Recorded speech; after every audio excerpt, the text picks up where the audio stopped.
Attention. Action.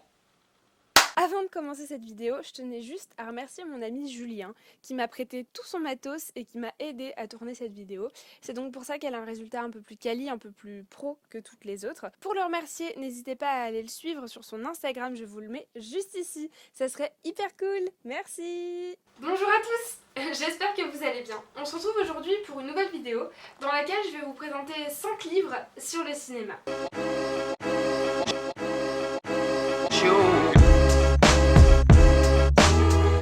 Le cinéma d'une manière différente et le traite différemment également.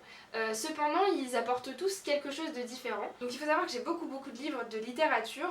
Tout est conservé dans une bibliothèque chez moi. Bon, malheureusement, j'ai pas du tout de place pour la placer dans ma chambre.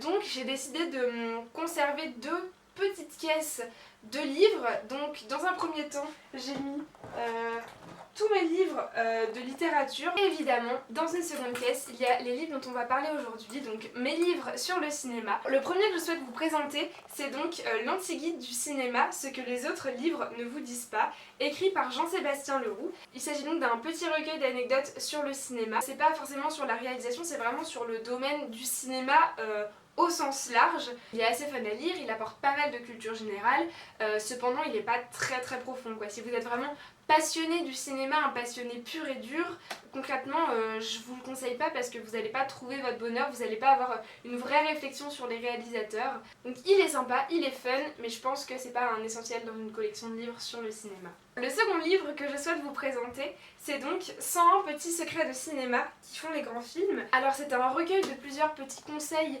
de réalisation, de construction de l'image ou de construction du récit. Ça permet de mener une vraie réflexion sur la construction d'un film. Ce qui est vraiment cool aussi avec ce livre, c'est que tous les conseils inscrits dedans sont repérables dans beaucoup de films, donc ça permet une visualisation concrète et simple des explications. Je pense que si vous commencez tout juste la réalisation audiovisuelle ou que vous avez juste envie d'en savoir un peu plus sur la construction d'une image ou comment réfléchit un réalisateur, ce livre peut vous intéresser. Le troisième livre que je voulais vous présenter, c'est donc un magazine Première. Je pense que si vous êtes un peu cinéphile, vous connaissez ce magazine. Donc c'est un hors-série de juillet-août et donc il liste plusieurs films en les faisant rentrer dans une catégorie.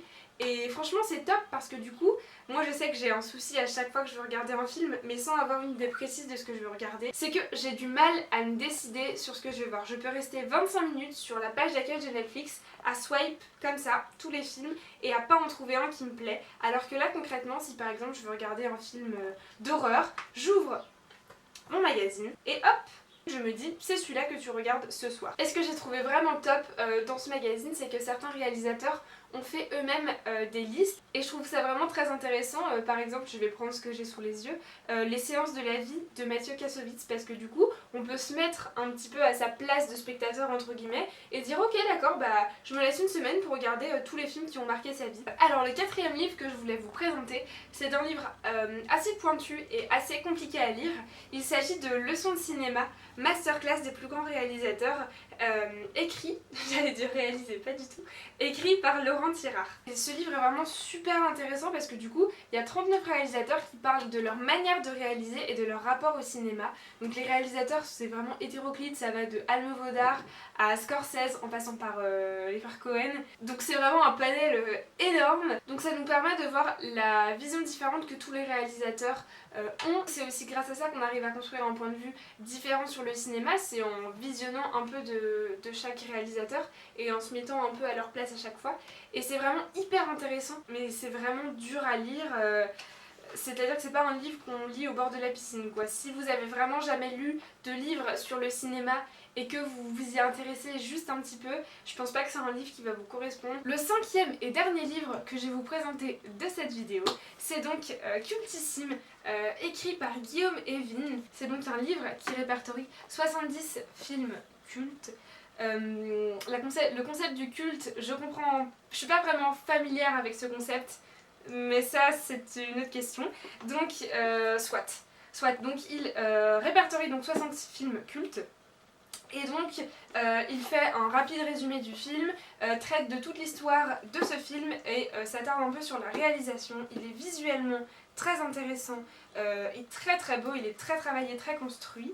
C'est mon préféré, tout simplement parce que c'est un bon mix entre le 4e que je vous ai présenté et les 3 premiers. C'est un livre qui allie parfaitement instruction et plaisir, et je pense que c'est en ça que réside un bon livre. Voilà, donc cette vidéo s'achève ici. Ça m'a fait très plaisir de vous présenter ces quelques livres.